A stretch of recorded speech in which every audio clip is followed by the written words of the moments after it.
Hello, welcome everyone. I am very excited to be here. And that sounds as a cliche, as I'm saying that at most of my conferences, if you watch my online recordings, but it isn't a cliche. I always very happy to speak at the conference because autism is also about superpowers.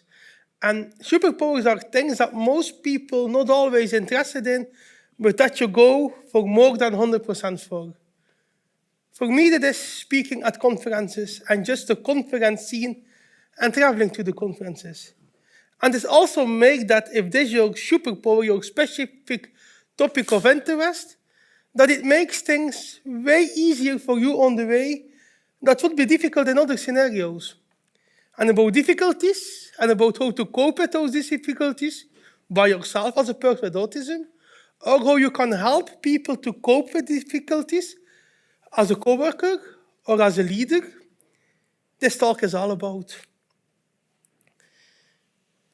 And first of all, who am I? I am Dennie Declercq, and you can say passionate developer, but I want to say I'm a president and an IT coach at DDSoft. And DDSoft is a nonprofit in Belgium where we are connecting the social industry with the IT industry. So that means that we're giving social knowledge to tech companies, like accessibility, like inclusion, like diversity and neurodiversity, autism at work. But also we're giving IT knowledge to the social industry, like building specific accessible applications for our websites, for example, caregivers and psychologists. I'm a Microsoft MVP. I don't know how popular that is at this conference. I'm very active on Twitter. You have my email address, my website, and when you start to print your own hashtags, your mantras, and live in a hashtag on your own clothes, you are kind of, I don't know how to judge it. So today, you are in the intro, and this is the last slide of the intro. Then we're going to talk a little bit about autism theories. And there are loads of theories about autism, and you will see this. But we will focus today on 3 theories. And those 3 theories you can already see here on the slide. These are those that we are going to link to technology or to a specific role in technology industry. Well, in the first part, we also want to talk about the same 4, but in general. Then we have 4 dedicated chapters linking those to technology, because we are in tech for a reason. So we need to talk about the autism and the tech. And if there's an intro, most of the time there's an outro, something I heard about. So talk about some autism theories. And I need to say, I want to talk about cherry picking, because there are so many autism theories. And it is in different countries. By example, how we call autism, or the autism spectrum in Belgium and the Netherlands, is completely different, for example, in Sweden. Sweden is also part of the Western of Europe, so it's lots of differences. And even in the same countries, there are different subcultures, so different visions. It's also spread over time. Sometimes there's a new book released, a new thought leader about autism, a new experienced expert or professional expert, like a professor, write a book with complete new ideas. And it even is spread over specific expertise areas. So I cannot give you a whole manual about autism, because first of all, because it's a spectrum, I don't believe it exists. There are overlaps, and there are stuff to talk about, but everything, it can be that there are people with autism watching this talk or in the room of afterwards online, really not recognizing them, but I think at least they will recognize them in some part of the talk. And the choice that I make in this talk to focus on topics that I not given before at conference, because I started speaking at conferences in 2017, and I speak a lot about autism. Although it's not the only part that I talk about, I also do a lot about accessibility, and really not only evangelizing, but also technical implementation of accessible solutions. So I make a choice about talking about topics that I not given before, There's one exception, and that is the executive functioning, because I believe you cannot talk about autism without executive functioning. And a little bit in communication is also two small exceptions. And also things that I resonate with, because resonating is feeling and the whole brain and the subconscious and the feelings. I love the focus of this at this conference. And some things I really not agreeing with, some things we change. And I cannot speak at conferences about stuff that I'm not feeling good with or that I'm not believing in. And as I said, to be an exclamation, a warning, this is not a complete autism guide. But starting with cherry picking, and as I said, those 4 things that we're going to focus on this talk, I will first talk about in daily life before we link to the technology. And executive functioning is like the computing of your brain. It is your CPU, it's your processor, it's how you process some calculations, how you plan your daily living and your working activities, how you plan the road to go to public transportation, but not only plan the road, also really doing it. Because you can plan to go to public transportation. Maybe you need first to take a tram and then a train. You can calculate it beforehand, it's executive functioning. But then you are there. And you need to switch, you need to handle. This is also executive functioning. Cooking, planning, also what's needed to cook. If you want to cook a nice dish, what groceries are needed? How many? What do I have in my fridge and in my closet? Doing groceries. I used to make a saying at a conference, it was a keynote that I gave once about autism, and I was saying that for me it's way more easy to plan and to go to a conference at the other part of the world, like the USA, like Australia, than doing my local groceries. It's not a joke. Can't believe how difficult doing groceries is for me. But executive function is also your best friend's forever's birthday party and or a gift, what you give, and making all the calculations, because one thing costs more money, but maybe he prefers that thing, but that will cost more of me, and are there trade-offs? And of course, laundry and household. And really, a thing that I talk about at conference for the very first time in autism is a slower brain response time. The idea that we can do the same, as I say, I talk about people with autism, for people identifying themselves as being in the autism spectrum, that it takes longer, for example, to change thoughts or plans. That's also one of the things who causes rigidity. A person is being rigid. But also having difficulties to cope with other ideas. Is somebody having another idea? It takes more time to accept and to adopt the changes to need to be aligned with that idea. That will not say that it's not possible. That say that most of the time it will take longer. But also the same thing of having positive and or negative surprises. You can say positive surprises are always fun. I am one of those. But you will see later in this talk, if I talk about stimuli-response systems, also response, you will hear response 2 times, and brain response time and stimuli-response system. I'm one of the odds. For me, a positive surprise is always great and it always works. But I know lots of people also positive surprises really need to have some calculation in the brain, so the brain response time make it more, let's call it difficult or challenging. Talking about response systems, stimuli response system. So it's always, no matter if you are hypo or hyper, that I will explain in short after this, but no matter what, it is always difficult functioning in case of disbalance. So you need to see it as a balance, as a scale. And if you are hyper or hypo, doesn't matter. If there's a disbalance, it's difficult functioning. So if you are overwhelmed by stimuli, and I say external between braces because you also have internal stimuli. Like example, if you have parts of your body that hurts, physically hurting, that's a stimuli that you get. That's a stimuli that most of the people is used also comes from the past of how our brain works and our body. There's time that nothing is not good with you, so not an is so, it's this is so. You need to go to a doctor maybe. This can also be a stimuli, and this is an internal in your own body, but also a thought. A really penetrating thought in your brain is also in fact a stimuli. So, but most of the time we can say external, but internal exists. So if you are overwhelmed with stimuli, you are hypersensitive. But you can also have a lack of stimuli or a lack of external stimuli, and then you are hyposensitive.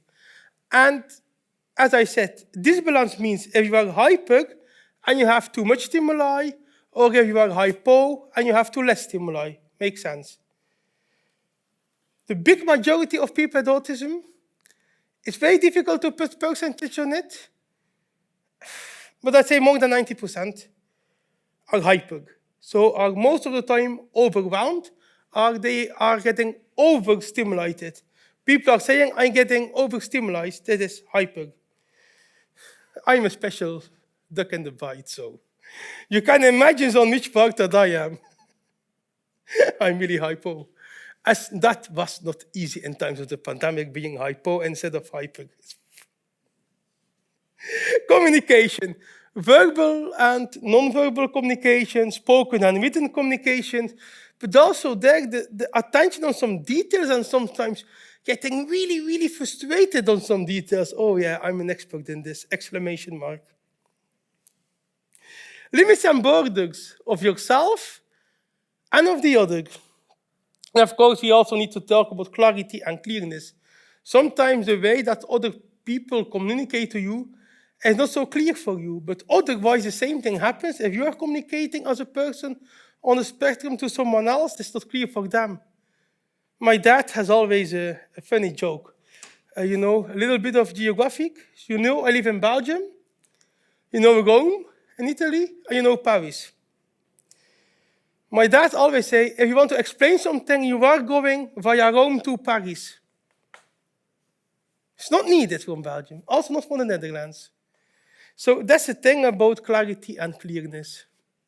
Thank you, Dad, for that saying. No, reminder is a spectrum after all, and we are used to say autism spectrum disorder. And there's a big movement about that it's not a disorder, that disorder is a stigma, and that disorder is linked to misfunctioning. I love that idea. It's a very-ish thing, it's a quite new thing, the thing that we don't want to call it a disorder anymore. I like the idea, but I think it's a case-to-case specific thing. And I like what Miriam Perroni said, a Belgian speaker about autism, that I helped going international. Watched it online at PyCon this year. Miriam Perroni gave a great definition about thoughts about ASP, saying Autism Spectrum Profile. I love that ideation. And I added some pseudocode because we are at the developers conference. So it's always, if the environment is autism friendly, so as this is true, autism can be a super talent. And we need to know this. And then maybe we can go to the guidelines of Microsoft, Inclusive and Accessibility Guidelines, that disability is a mismatch between the people and the situation. Also, autism can be a super talent, a superpower, but only if, or one of the things is, most of the time the only reason is, if the environment is really autism friendly. So an autism friendly equals true if people to you as a person with autism are listening to you, adjusting some things, adapting, if there is empathy for you, and if there is an opportunity for your uniqueness, then it is true, then autism friendliness is true, and then autism can be a super talent. And I love the idea, and it's true. I really, otherwise I wouldn't say it. It's true for me.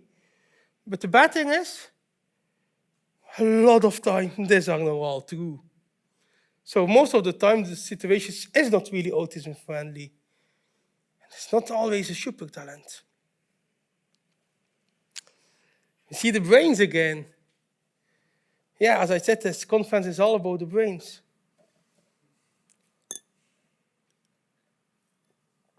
and talk about executive functioning in the tech.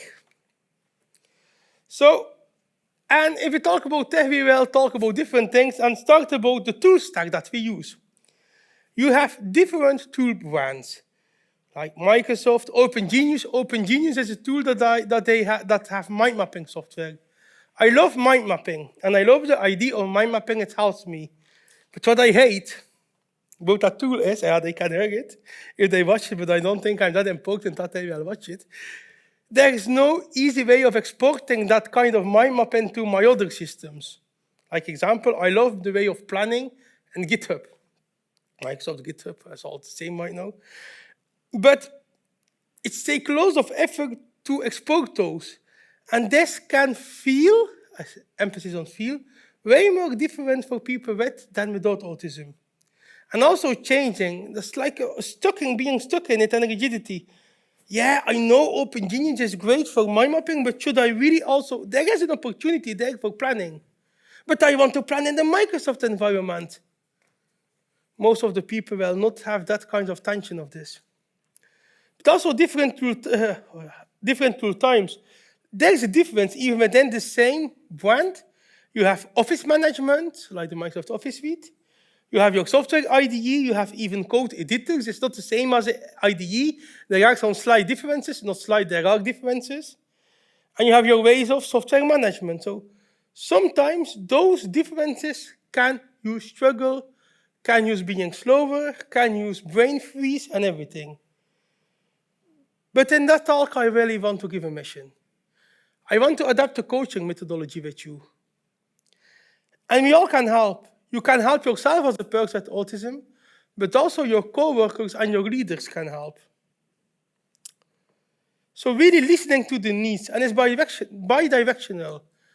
As coworkers / leadership, let's say the environment, we call coworkers, and leadership we call environment, and we call the other one the person with autism. So the person with the autism can really listen to the needs, because one of the things that really helps with autism, if they can understand the why, then they are more easy to adjust. I know it myself. And also the other thing, if the environment listens, why is such a thing so difficult? Why take this so much effort for you comparing to others? It may be also more time to exercise different workflows. Just give explanation and evaluate often. At this time at DDSoft, we are again in the X amount of iteration of annoyingness and the board that I really want to try again to move from the planning and OpenGenius to GitHub, but then what to do with exportation and so. Yeah. It's agile, you know, you need to change and you need to pivot. That's how we use working. And also, that was the keynote saying, if it's not working anymore, yeah, just change. Because the only thing is who is the change. But also the planning and the structure, which tools are needed? Like example, in the environment, but also which languages, software development languages, which resources are needed. This can be people or money. Most of the time it comes on the same. How many orgs are needed? Is there a sequential order? For example, if you're working in the enterprise, do you need to have different exceptions and in time for accept? Do you need to have a provisioning and do you need to wait for that provisioning and how big is the chance that you will get it? What can help? We're going to the basic right now. This can be printed or digital. It's kind of people to people, person to person, but just themes and organigrams. This helps for the understanding. And availability themes. By example, if you know that one of your leaders or coworkers is really important for your job, just having a quiet theme when he or she is available, then I know. Then I don't have surprises because tomorrow I go to my work and the person is not there because I really need that person. If I frame my mind that I need to wait till the day after tomorrow, it will make it way more easy. Reports of previous projects, what worked, what didn't work, why. Retrospective, reports of the retrospective. And of course, mentoring by a trusted person really can help. Estimating. How much time will it take? How much will it cost for the business, but also for myself? Specifically, let's say if you think about entrepreneuring, I have my own non-profit. It's a time of, in the Netherlands, they call it the stichting. It's also entrepreneuring. So the business and myself, there is a quite link between it. Not that same as like I have it, if you have a work and a side project, and a side business, it's not the same, but it has an impact.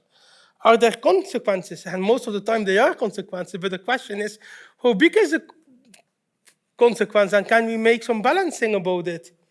With technology, and please clarify me the second, the right tool for the right job, because it's so, it depends, and I know it's a saying, it's already a boring saying, and IT is depends, but it does depend, because sometimes the technology is better for a specific job, but if there's nothing about knowledge about that technology, and you cannot have hire a person, if you really need to learn for hours to get used to new technology, maybe the right tool in that specific situation is not the same tool than yours tool for this job.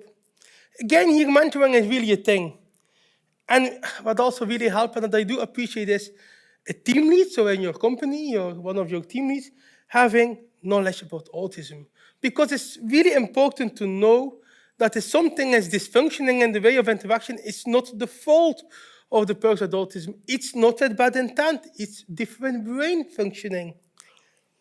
Taking more time sometimes to play with different technologies will help confidence. And of course, sometimes the proof of the pudding is just in eating. You just need to face with your face into the wall and feel, yeah, that didn't work. Yeah, the proof of the pudding is like putting into a wall in a project. Cognitive workload. Specific language concepts. I just added some concepts, link, lambda, regular expressions versus ternary operators, code style. But also architecture, a proof of concept versus production, are having or can have a big different architecture. For example, security is way more important, and you are way more vulnerable in production. Are you using REST versus GraphQL versus gRPC, or another kind of whatever next month will come out, or did I forget to add in that list in another type of technology landscape? And are we using distributed computing versus monoliths? Because that is the question that we are facing these days. Code style documentation helps having real clean instructions, examples how you should do it, what the experience is built about, and what's working. And sometimes people that really are way more productive focusing on a specific niche. For example, my niche is accessibility. I really can say my experience in security is nuggets. That will not mean that our systems are not secure. We have a team, we have different people, and we can even consult others. But my niche is accessibility. And for me, it's not important to learn all the other stuff. Focus on a niche. I like to reframe TDD to talent-driven development. I know it's very dangerous to reframe terms and acronyms, yeah. But sometimes you need to take risk in life. And I like the idea of really focusing on the talents of the person. Because everyone has a specific, unique talent, also people without autism. And if you can passing the rest that is not your talent or your field of expertise to colleagues, that is their talent, is better, I believe. It's also mentally better because it is less frustrations, less workload, less cognitive workload, and you can excel in that. Brain response time, the new way of thinking about it, also quite new. So thinking takes time, point, for everybody, not only with people with autism, just the amount of times will differ. So also the time to get into your focus zone, or you can also call it your flow state. And there are people fan of flow, and there are always lovers of haters, and that's in everything. I really dream to achieve a situation where I get more into flow states. I have the feeling that I'm not there enough. I want to be more in that state. So longer thinking, so you can say, okay, that person with autism, he is slow. He thinking says something, he's slow. But sometimes longer thinking is way deeper thinking. So way better. Sometimes like if you're going to the concept of thinking fast or slow, sometimes you need to have some stuff that you really do deep thinking about and even overthinking to have the next idea. And sometimes you can even count as opposed to 10x steps, so I don't mean 10, but 10x, so it can be a multiply of 10 steps before on an implementation, for example, or a choice you made on possible consequence. And this way too much, or in disbalance, but this can be a superpower. And of course, in a company, you have a team, you can meditate that with other people. So give them just the time and try to limit interruptions. We all know that Slack, that Teams, that Zoom, that whatever popping up, that mailbox, that is not popping up, it's important, or phone rings, we all knowing this. Try to limit those. Some things in presentations are easier said than done, point. But really try to appreciate quality over quantity. And use those superpowers. If you know that person is a really deep thinker, it takes more time, but these are the next level ideas, I just use it instead of trying to change. Sometimes an old tree, you don't need to move it to another place. And sometimes that tree doesn't need to be that old because being old is relative. And exceptions, questions, and demands can lead to a big brain freeze. I say can, it don't always need to be.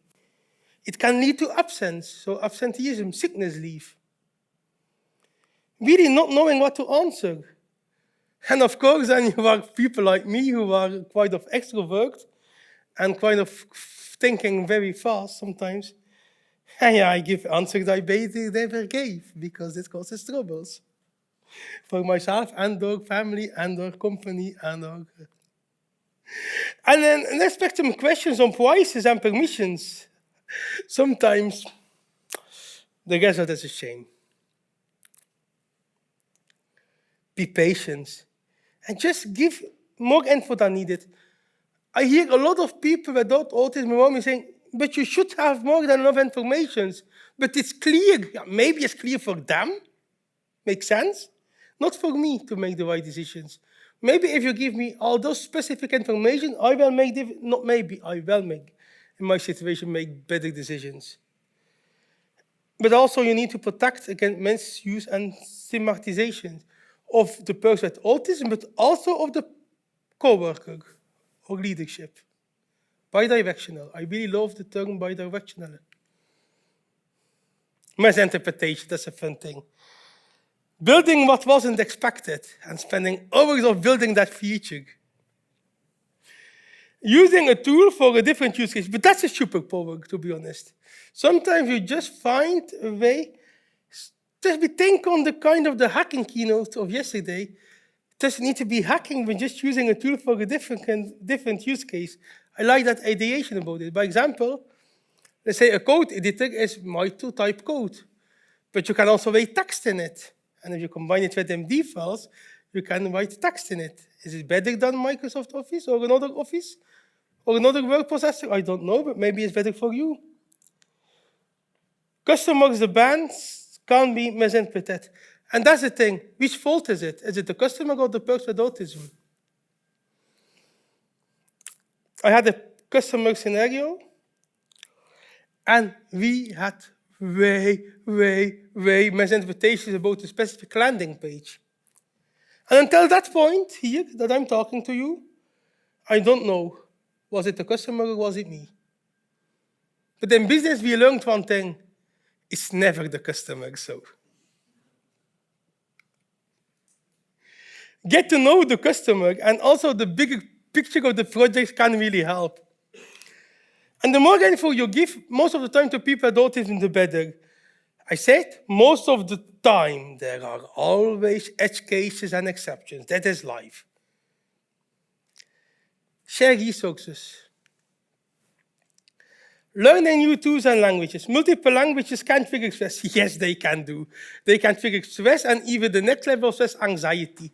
That you're so anxious because you think you are incapable to do and you will miss the deadline and maybe this will lead to losing your job. You know, we are people with autism can be 10 steps ahead and you lose your job because maybe you have a bad quote on your C4 and maybe that leads to not having another job and maybe it's not that it's realistic that it will happen, but it is realistic that a lot of people are really thinking that far in situations. And small differences can look like big differences. Here is a personal example of me at DDSoft. One of my coworkers in the board, for that person, that's so simple to change that, but that's so simple, he always said. No, Kenny, you can hear it, you watch it afterwards. It's big for me. That's not that simple. You are simplifying things that are really not that simple, Kenny. Stop it now. But I love you, and I'm so happy that you are part of my team. Just take or give time to learn. So give time to learn if you are the environment of the person, so the coworker or the leadership, and just take more time and ask more time if you are that person with autism. And are multiple languages always needed? Tech is a very opinionated scene, so just consider this. I really believe that GitHub Copilot or other Copilots, like for example, if you are on the AWS stack, they also have some AWS stack, there are some Copilots there. But yeah, I'm a Microsoft fan, so I really believe that they can help and they are helping, and I'm really playing with this. Their welcome conference talk that I give about how I use this in combination with my autism to make myself life way more easier. Stimuli-response system. Here I will share a quite new view about stimuli-response because there was one thing that I was missing until I'm still missing it. But, you know, sometimes change needs to come top down, like researchers, professors, politics, and then the people. But sometimes you need to come bottom up. People experiencing a situation bring ideas, tell it to other ones, and then they take it. And sometimes it's just all nuggets, you just need to influence each other most of the time. It's a combination of both. And as I said, the most of the stimuli thing are people hyper, so having way too much stimuli. And they're that small percentage, but they are there being hypo, so having too less stimuli. And most of the times, there are exceptions like this, that's not the only one. If you find about autism and stimuli, it will be about the hyper version. I need to put them next to each other because otherwise I don't feel saying the truth or something that helps myself. People loving taking pictures, I can also send my slides. And there are 4 slides about this kind of hyper versus hypo. And I made some categories, like the first one is voice and noise. So if you are hyper, and still is still the majority, doesn't matter because people are individual and are specific, so the people who are not the majority are even important. So for hyper, solo work on projects is perfect. As a win, is their comfort zone. Most of the time, those people are people speaking silent, so really physical speaking, having a more silent volume, having less conversations, and it's very hard to ask a question if they don't understand this. The hypos, meetings, and one-to-many projects are a win. So solo time, they will getting struggled and stressed and frustrated, but put them in the landscape office, give them meetings all day that they can collaborate, oh yes, a win. And then you have the ID online going, no meeting Friday. What? There's the only meeting is a 1 hour or 2 hours in a day that I feel comfortable. Don't take it away on Friday, please. Different thoughts, different people. Most of the time, those people just having a louder volume, they're speaking loud. They are talking more, they're talking a lot. I had some people say that I am the speech waterfall of the region that I live. And asking way more questions. Maybe too many questions. But you don't need to see that as the money, you need to see as steps to think about stuff. Movement and distraction. So hyper, better focus if they are alone. And working from home, that's just a win because they don't need to replace, they don't need to take the public transport or drive their car. And distractions really causes stress and triggers a lot of stress and anxiety. Hypo, yeah, landscape office, please.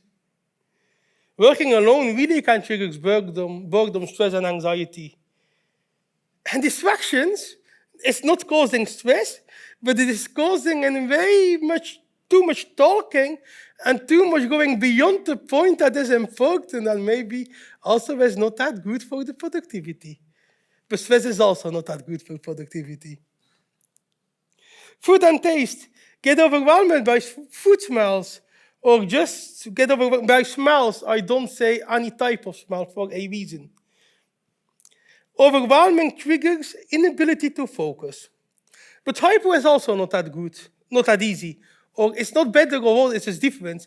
There's no better versus worse, because if you are hypo, you are not that overwhelmed by food smells, but maybe you are hypo, so the stimuli don't come too often, so you will need way more specific food, like unhealthy food.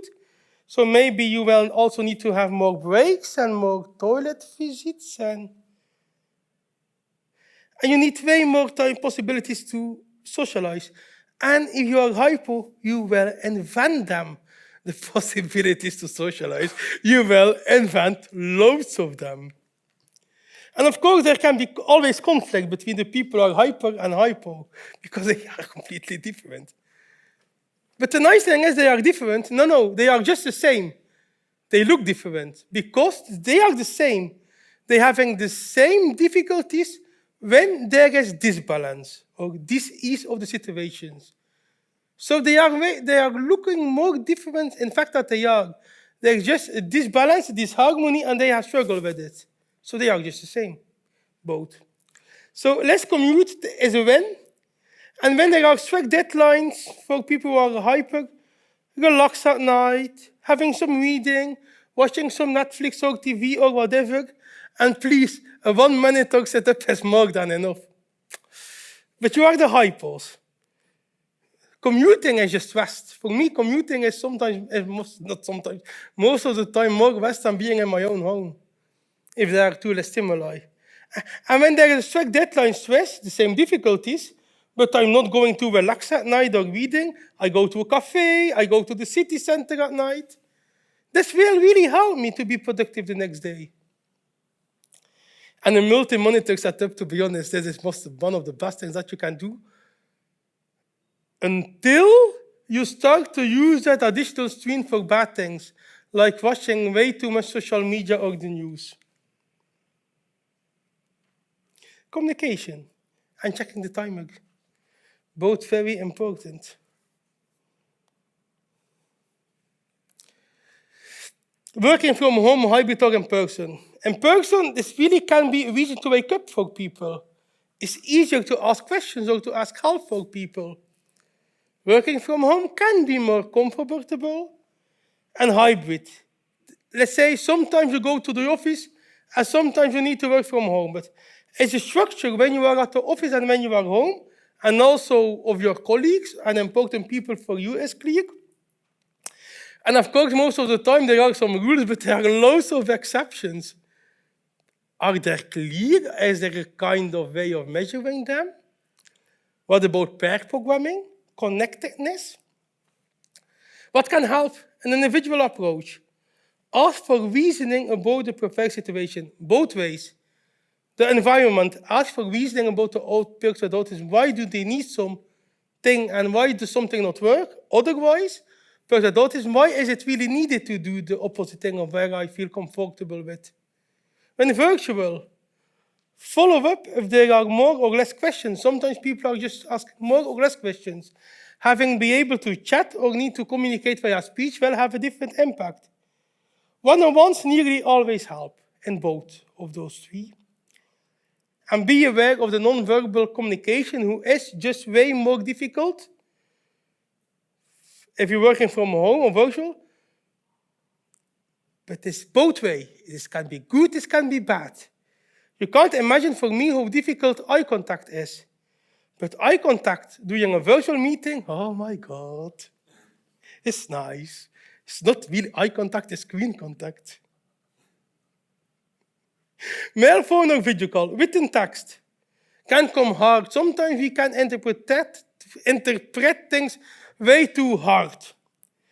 But for other people, phone calls can feel way uncomfortable. But it's also important who calls to who. Who is the leader of the conversation, who is the follower? Or is there no leader versus follower? It's just like a phone call between friends that you are on the same level. And which is a conversation starter.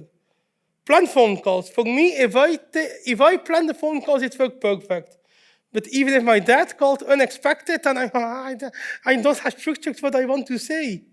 Sending a text message before calling to somebody and not just 10 minutes on beforehand, please don't be evil.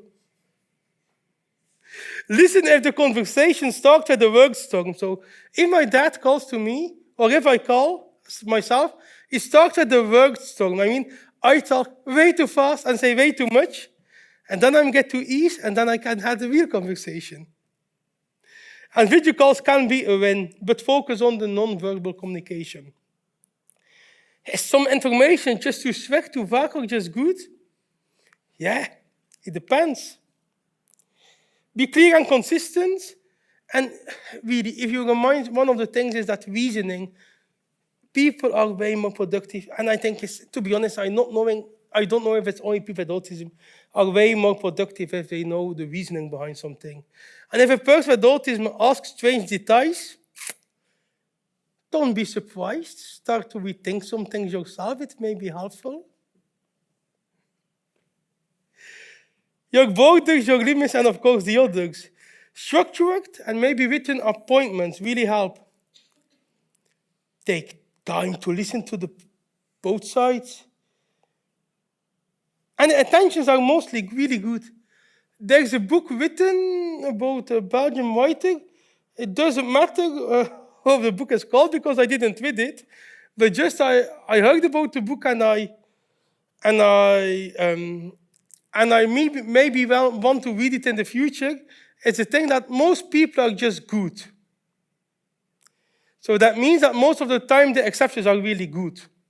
They're all really intentions, but starting with bad intentions is not that needed. It's time for the outro. So I explained some theory about autism, and then we talked a lot about autism, and I talked a lot, you just needed to listen, about autism and tech, so the tech roles. We talked about executive functioning, stimuli-response system, brain response time, communication. But if you remember, one thing of the talk is a yellow thing. Explanation, individual approach, taking time, indicating borders and limits, and having choices has a big impact on the productivity and well-being of the person with autism that leads to the same of your whole company or division. Thank you.